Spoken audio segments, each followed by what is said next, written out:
Este é o seu motivo de esperança. Jesus já está pronto para voltar, pronto para nos buscar, e talvez Ele esteja esperando somente por você. No final desse vídeo falaremos um pouquinho mais sobre isso, junto com algumas pessoas muito especiais. Com vocês agora, a Voz da Profecia. Servos de Deus, a buzina tocai, Jesus em breve virá. A todo mundo a mensagem levai, Jesus em breve virá. Apresentamos o programa da Voz da Profecia, uma mensagem de fé e esperança que anuncia a volta do Senhor. Breve virá,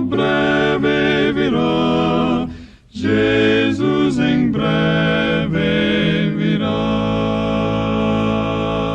Saudações às Américas e aos ouvintes de todas as terras. Nosso quarteto, Arautos do Rei, cantará Bendita Segurança. Que segurança sou de Jesus, eu já desfruto o gozo da luz. Sou por Jesus herdeiro de Deus, Ele me leva à glória dos céus. Canta minha alma, canta ao Senhor, rende-lhe sempre ardente louvor. Canta minha alma, canta ao Senhor, rende-lhe sempre ardente louvor. Sempre vivendo em seu grande amor, me regozijo em meu Salvador.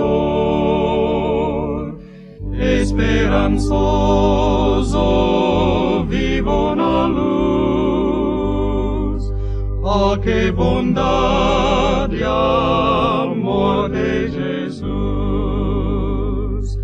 Canta minha alma, canta ao Senhor, rende-lhe sempre ardente louvor. Canta minha alma, canta ao Senhor, rende-lhe sempre ardente louvor.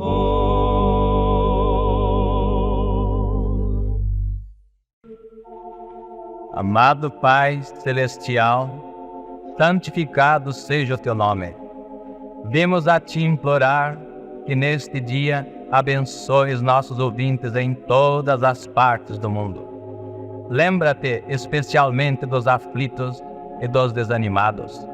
Possam eles sentir que estás perto deles. Se conosco ao estudarmos Tua Palavra, pedimos em nome de Jesus.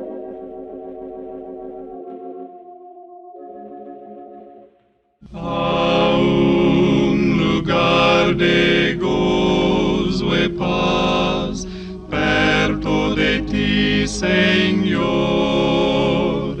ali eu posso descansar em Teu divino amor.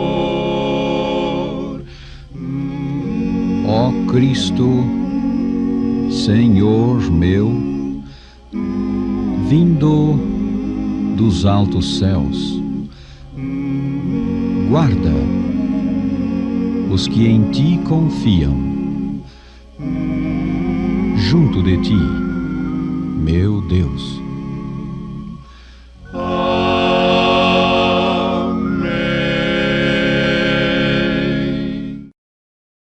E a seguir, a Voz da Profecia. Boa noite, amigos rádio-ouvintes. O assunto que escolhemos para esta conferência intitula-se Nosso Século de Maravilhas. Deveras vivemos numa época de maravilhas. Fazemos num ano o trabalho de séculos. Rapidez é outro nome para nossos dias. Nossos tempos diferem de todos os outros de que ouvimos ou lemos. Por quase 6.000 anos a raça humana não modificou sua maneira de viver. Mas, repentinamente, há pouco mais de 100 anos, as condições começaram a mudar. Uma avalanche de novas ideias penetrou a mente do homem e do sono de séculos sobreveio um tremendo despertamento. O mundo inteiro foi transformado em poucas décadas. Ocorreu não uma evolução, mas sim uma revolução.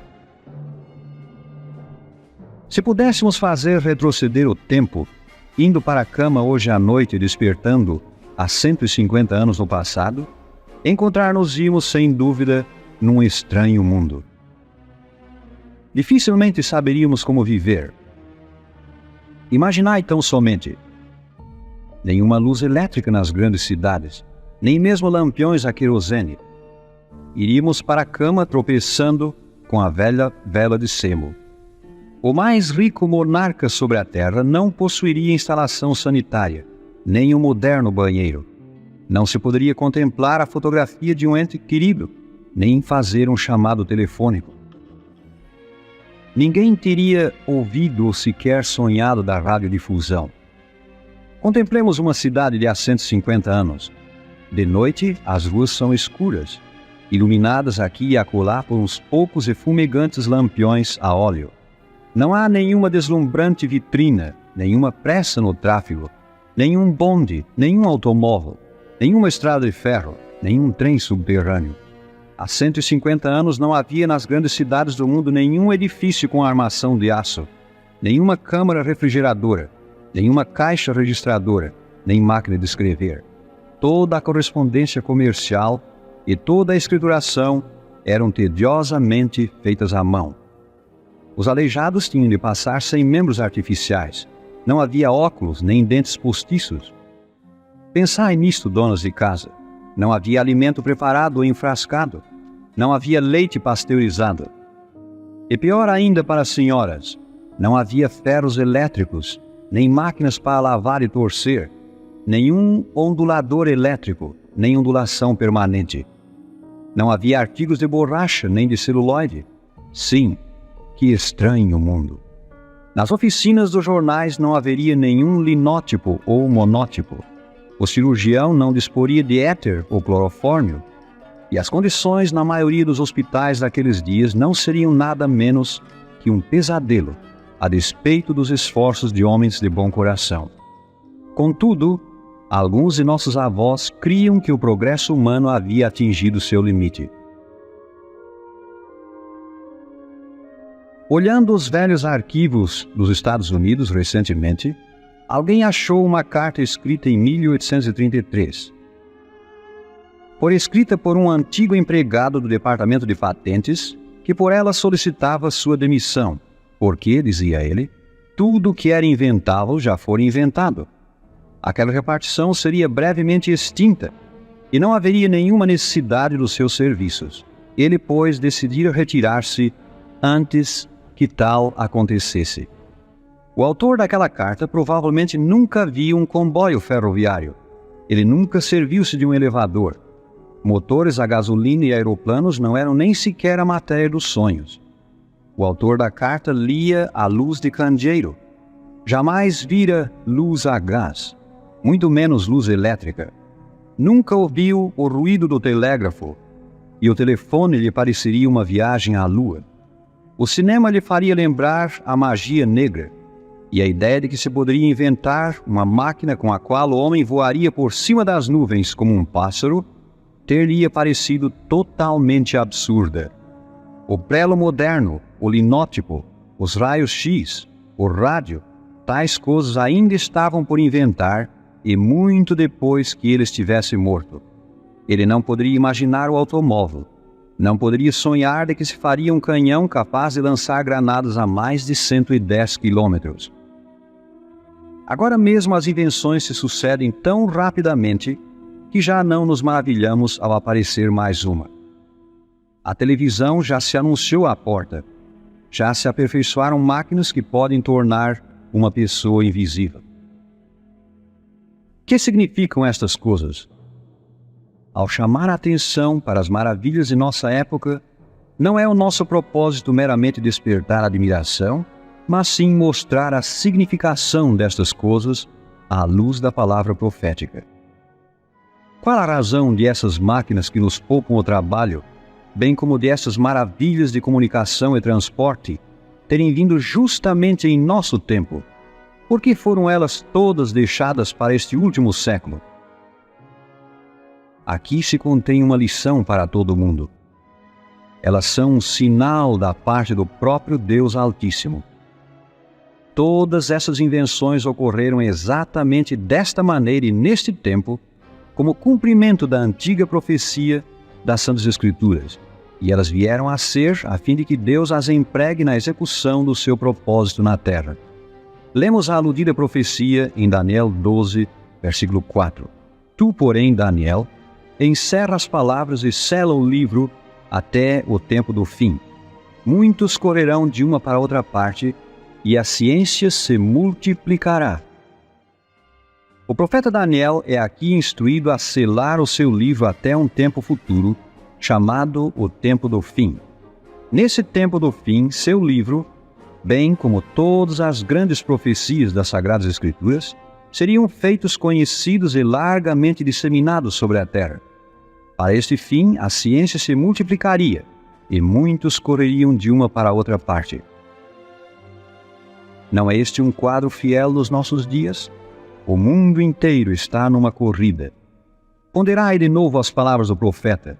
No tempo do fim, muitos correrão de uma para outra parte, e a ciência se multiplicará. Pensai no aumento de rapidez nos meios de transporte nessa última geração. Comparai a antiga diligência com o trem moderno. Em 1817, um membro da legislatura de Nova York passou a ser considerado digno de uma camisa de força por expressar a crença de que os veículos a vapor seriam empregados com êxito.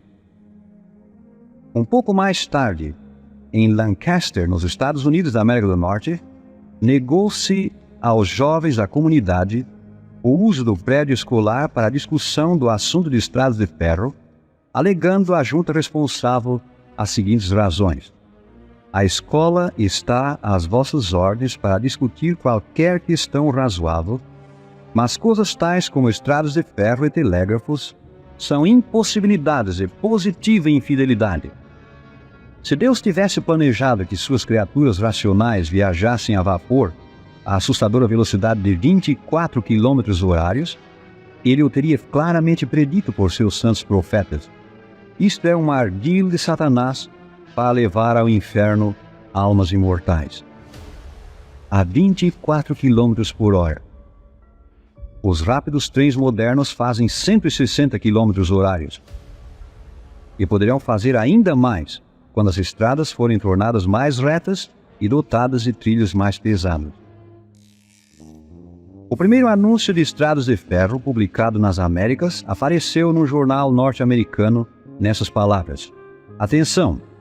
A locomotiva construída pelo Sr. Baldwin desta cidade partirá diariamente com uma composição de carros passageiros, havendo bom tempo. Havendo mau tempo, carros tirados a cavalo correrão no mesmo horário. A primeira estrada de ferro inglesa, a linha de Liverpool a Manchester, publicou uma lista de regulamentos para viajantes. Dela se lê: primeiro, toda pessoa que deseje viajar de Liverpool a Manchester ou vice-versa, ou em qualquer trecho da linha, deve, com 24 horas de antecedência, fazer uma petição ao agente local da estrada, mencionando nome, endereço, lugar de nascimento, idade, ocupação e a razão por que deseja viajar. Segundo, o agente, uma vez certo de que o peticionário deseja viajar por motivo justo e legal, Emitir-lhe-á um bilhete, devendo o peticionário viajar no trem indicado no mesmo. Terceiro, os trens partirão da estação o mais perto possível do horário, mas a companhia não garante que eles atinjam seu destino. Quarto, os trens que não chegarem ao destino antes do escurecer pararão e passarão a noite numa das estações, devendo os passageiros providenciar hospedagem à sua custa.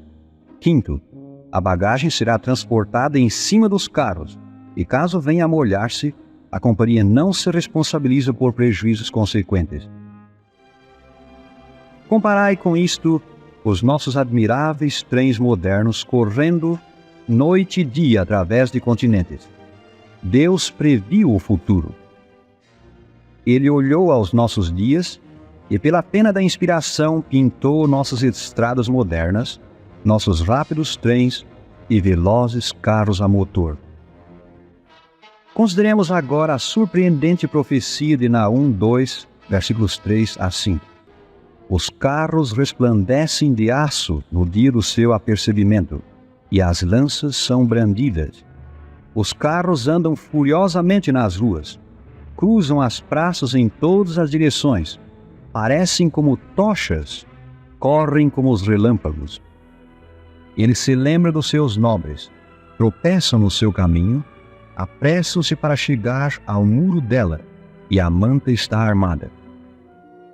Sir Isaac Newton, o pai da ciência moderna, foi um estudioso das Santas Escrituras. Previu ele que, em cumprimento das divinas predições, dar-se-ia um aumento de conhecimento e surgiria um meio de condução muito além do sonho da geração do seu tempo, o qual, sem dúvida, possibilitaria à humanidade viajar a 80 km por hora. O incrédulo Voltaire, inimigo aberto das Escrituras, ridicularizava tais ideias dizendo: "Vede o dinâmico cérebro de Newton, o homem que descobriu a gravitação e nos revelou maravilhas que todos admiramos.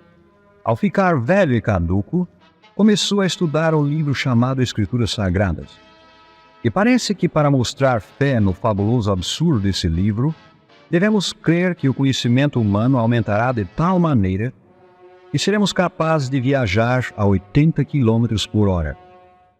Deixamos aos nossos ouvintes o decidir quem era o caduco: Voltaire, que ria das Santas Escrituras, ou Newton, que cria nelas. O profeta Naum disse: os carros resplandecerão de aço no dia do seu apercebimento. Chamavam-se carros os antigos veículos sobre rodas. O profeta pode estar aqui descrevendo os grandes e ruidosos carros de hoje, resplandecentes de aço. Os carros andam furiosamente nas ruas, diz o profeta, e cruzam as praças em todas as direções.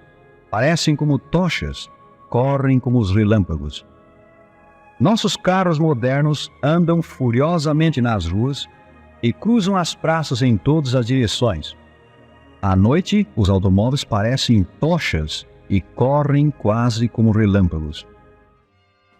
Em conformidade com a profecia, rapidez no viajar identifica este século como o tempo do fim. O mundo tem certamente diminuído. Para dar a volta em redor da Terra, Magalhães, em 1517, gastou 1.126 dias. Thomas Cavendish, em 1588, partindo da Inglaterra, 781 dias. Nellie Bly, em 1889, de Nova York, de navio e por estrada de ferro, 72 dias, 6 horas e 11 minutos. Carlos Fitzmaurice, em 1901, de Chicago, 60 dias, 13 horas e 29 minutos.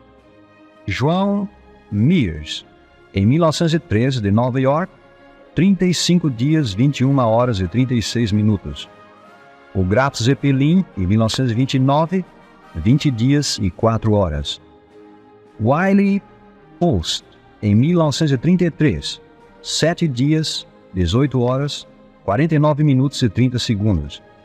E, finalmente, Howard Hughes, em 1938, 3 dias, 19 horas, 8 minutos e 10 segundos. Leamos agora Isaías 60, versículo 8. Quem são estes que vêm voando como as nuvens e como pombas para suas janelas. A palavra quem prova que se trata de pessoas, não de aves. Santos Dumont aspirou conhecer o que Salomão chamou o caminho da águia no ar, Provérbios 30:19. Após sucessivas experiências em França, conseguiu ele em 1901 realizar o primeiro voo em dirigível. Hoje, os homens voam a quase 800 km/h e prometem alcançar 1.600, ou seja, maior velocidade que a das balas dos canhões de há 100 anos. Declara uma grande autoridade: podemos embarcar num aparelho provido de foguetes e visitar a Lua, prosseguindo então para Marte, Vênus e ainda mais longe. Este novo método de locomoção já recebeu um nome. Chama-se astronáutica. Temos já quase alcançado o fim desse século, século da culminação do gênio e do pecado humanos, de miraculosas invenções e decadência moral. A esperança humana da inauguração de uma época melhor só poderá realizar-se pela intervenção divina na vinda de Cristo, que é o legítimo governador deste mundo. De acordo com o profeta Daniel, no tempo do fim, os homens correriam de uma para outra parte e a ciência se multiplicaria. O tempo do fim não é o fim do tempo. É um curto período de tempo precedendo o fim. Há um tempo justamente antes da volta do Senhor Jesus, durante o qual a profecia de Daniel deve ser feita clara e pregada em toda a terra, para informar os homens da importância dos tempos em que vivem e prepará-los para encontrar o Senhor quando vier. Esse período é aqui chamado o tempo do fim. O aumento da ciência consistiria primordialmente de maior conhecimento das Santas Escrituras, e o correr de uma para outra parte seria primordialmente para disseminar esse conhecimento. Por outras palavras, quando o dia de Deus estivesse por raiar e seu Filho estivesse por vir, ele despertaria todas as faculdades da mente humana para pôr em uso toda a sorte de instrumento, equipamento e invenção, de maneira que o Evangelho do Reino fosse rapidamente levado a todos os países e povos do globo. A presente época de maravilhas é, portanto, o resultado da execução do plano de Deus. O propósito destas grandes invenções é feito claro em Mateus 24:14. Será pregado este Evangelho do Reino por todo o mundo, em testemunho a todas as nações, e então virá o fim. Antes do advento dos modernos meios de transporte, teria levado séculos para pregar o Evangelho do Reino ao mundo, porque os meios de condução eram tão limitados e morosos. Nas coisas que vemos onde quer que vamos, no automóvel, nos navios, nos trens, nos aeroplanos, achamos evidências da vinda do Senhor. Não percais de vista a lição destes sinais dos tempos. Este é o tempo do fim. Há 150 anos a palavra de Deus era pouco conhecida. Suas profecias estavam seladas com o selo dos séculos.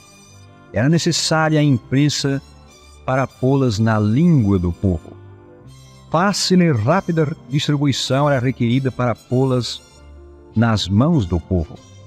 Escolas e educação eram necessárias para pô-la na mente e compreensão do povo. Uma especial mensagem divina era necessária para que esse Evangelho do Reino, incluindo os sinais dos tempos e a volta de Jesus, fosse trazido à atenção do povo. E um grande movimento missionário promovido pelo Espírito de Deus e do mesmo revestido era necessário para pô-la no coração do povo. Tudo isto tem sido testemunhado nos últimos 150 anos.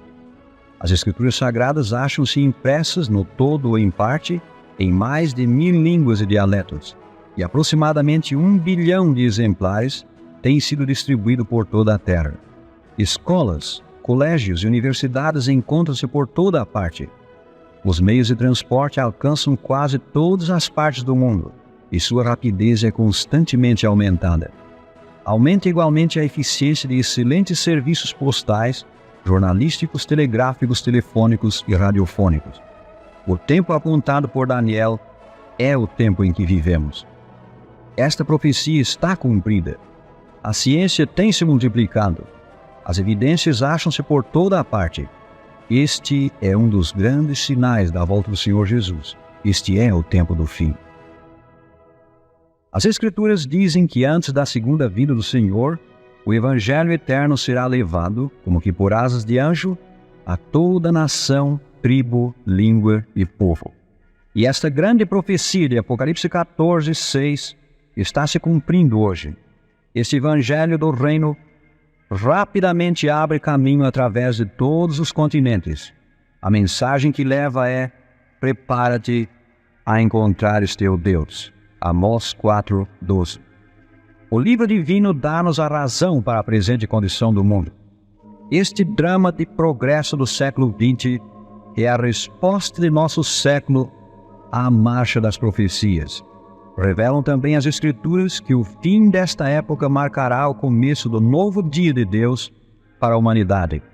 Então, a transformada civilização será uma utopia aperfeiçoada num mundo sem fim, o lar paradisíaco dos remidos de Deus. E nós, caro amigo, devemos estar lá. Espero a manhã radiosa, o bendito alvorecer, quando as mágoas e tristezas desta vida eu esquecer. Eu espero muito ansioso, meu Jesus aqui voltar, Eu aguardo as boas-vindas de Jesus na praia de outro mar. Espero encontrar queridos na mansão celestial, receber do Mestre amado abraço fraternal.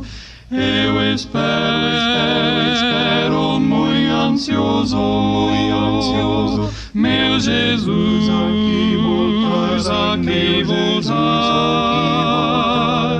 Eu aguardo as boas-vindas de Jesus na praia de outro mar.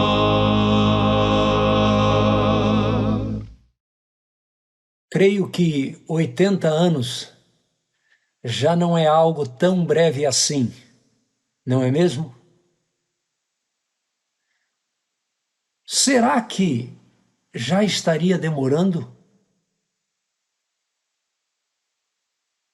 Minha mãe nutria a certeza de que Jesus Cristo voltaria bem cedo em sua geração.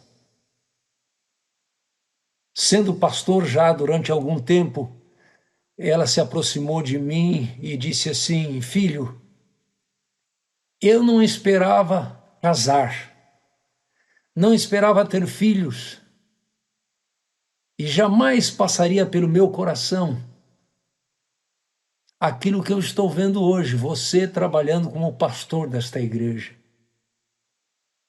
Assim pensava minha mãe. Será que já estaria demorando? Eu pergunto. Ou será que há uma razão especial para essa aparente demora? O apóstolo Pedro, em sua segunda epístola, no capítulo 3, verso 9, ele nos diz o seguinte: o Senhor não se atrasa em cumprir a sua promessa, como julgam alguns. Pelo contrário, Ele é extremamente paciente para convosco e não quer que ninguém pereça, mas que todos cheguem ao arrependimento. Se dependesse apenas do desejo de Jesus voltar e nos levar, ele já teria voltado.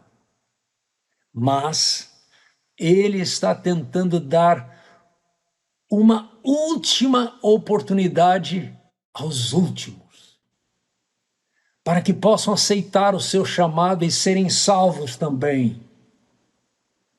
Num gesto de imenso amor, ele espera duas coisas: a entrega daqueles que ainda não o conhecem e o comprometimento total daqueles que professam amá-lo, mas estão hoje com o coração dividido entre o interesse pelas coisas deste mundo e o desejo de ver Jesus logo voltar. A situação é muito séria. Jesus já deveria ter voltado há muito tempo. Será que a forma que nós estamos vivendo o nosso cristianismo está convencendo o mundo ao nosso redor de que Jesus logo voltará? Ou será que a maneira que nós estamos vivendo não faz diferença positiva no que eles pensam? Viver de acordo com o que professamos acreditar é essencial para que o mundo acredite em nosso testemunho. Sabe por que Jesus ainda não voltou? A resposta é simples. É porque a maioria de nós, os cristãos, não tem tanto desejo assim de que ele volte logo. Dizemos que somos amigos de Jesus, dizemos que o amamos, mas parece que esse amor e amizade não são suficientes para expressar o nosso compromisso com a volta de Cristo. É hora de nos unirmos. Envolva-se. Teologicamente, muitas explicações poderiam ser dadas para essa aparente demora, a começar pelo fato de que Noé pregou 120 anos antes que o dilúvio chegasse. Mas isso é como uma explicação que se dá a um paciente com muita dor, precisando de um socorro urgente, mas que houve apenas a explicação de que a cirurgia que poderá resolver o seu problema terá que esperar mais um tempo. Tentar explicar a demora não resolve o problema. Você acha que o fato de Noé ter pregado por 120 anos, naquela época, ameniza a gravidade da situação atual? É hora de nos unirmos. Envolva-se. Em 16 de agosto de 1996, com 86 anos, pouco tempo antes de A Voz da Profecia completar 53 anos, o pastor pioneiro Roberto Mendes Rabelo descansou no Senhor e permanece na sepultura, aguardando inconscientemente o grande evento sobre o qual ele pregou tantas vezes, a volta de Jesus. Mas nós cremos que, passados 27 anos, estamos bem próximos de ver o sonho dele e o nosso sonho também se concretizar.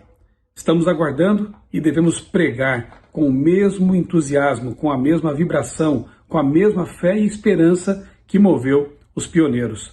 Pregue o Evangelho, fale sobre a volta de Jesus e esteja preparado, porque em breve estaremos todos juntos na Canaã Celestial. Neste ano não comemoramos apenas os 80 anos da Voz da Profecia. Nos lembramos também de algo que Ellen White escreveu há 120 anos, em 1903. Ela disse que nós já poderíamos estar desfrutando da paz, da alegria de estar na presença de Deus após a volta de Jesus. 120 anos. Tempo de tardança, e nós somos convidados a continuar proclamando a volta de Jesus para que ele volte logo. 80 anos da Voz da Profecia, 120 anos de um lembrete, para que nós não desanimemos e continuemos cumprindo a missão. O céu nos aguarda. Quantos entes queridos ainda terão que descer à sepultura antes que a amargura arranque do nosso coração as prioridades terrenas e nos faça realmente desejar a volta de Jesus, a ponto de que todos à nossa volta passem a acreditar nessa esperança? É claro, não por causa de palavras de um hino, não apenas por causa de uma pregação ou de uma simples argumentação evangelística, mas por causa daquilo que as pessoas veem em nossos atos. Nossa vida, em todos os aspectos, deve provar que temos a certeza de que Jesus em breve virá. Os anjos gostariam de terminar a pregação do Evangelho para que Jesus possa voltar. Mas o Pai escolheu a mim e a você para completar essa missão. O ID é para todos, mas a convocação da mensagem deste vídeo é para você que está nos assistindo. Deus está, neste momento, convidando você a se comprometer e a se envolver de forma decisiva com a terminação da pregação do Evangelho. Algo decisivo é algo que resolve, algo que decide a questão de uma vez por todas, e Jesus precisa voltar. Tenho certeza de que é hora da gente se unir na mesma palavra, no mesmo foco e o mesmo ideal. Envolva-se. No livro Gandhi, Retrato de um Amigo, Eli Stanley Jones, um missionário cristão que se tornou amigo de Gandhi, dá a entender que este não se tornou um cristão justamente por causa do comportamento dos cristãos, porque eles pregam uma coisa e vivem algo bem diferente do que professam crer. Se aplicarmos essa informação ao fato de que dizemos que Jesus voltará em breve, mas vivemos como se ele fosse demorar ainda uma boa quantia de anos, deveríamos sentir vergonha da nossa participação na culpa pela demora da volta de Jesus, devido à nossa incredulidade.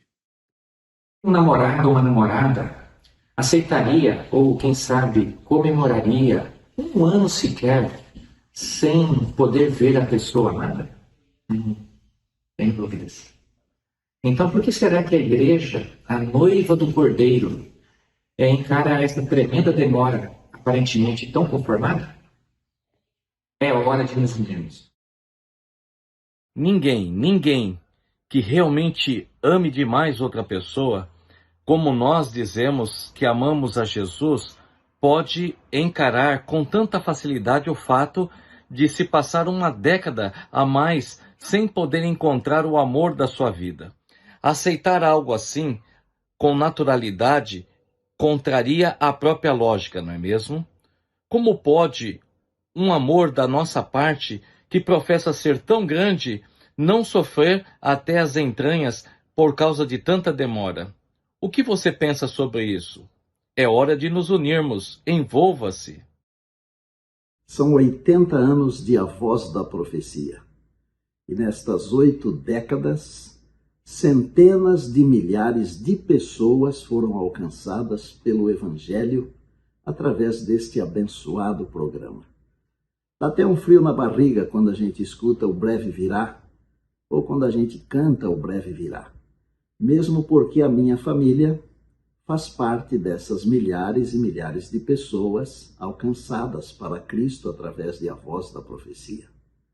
Mas eu queria fazer uma breve reflexão. Que tal nós pensarmos naquele grande e glorioso dia quando Jesus voltar? Não vamos mais precisar cantar O Breve Virá, porque estaremos com Ele para sempre, no novo céu e na nova terra. Eu desejo do fundo do coração muitas bênçãos para A Voz da Profecia, mas eu quero que Jesus volte.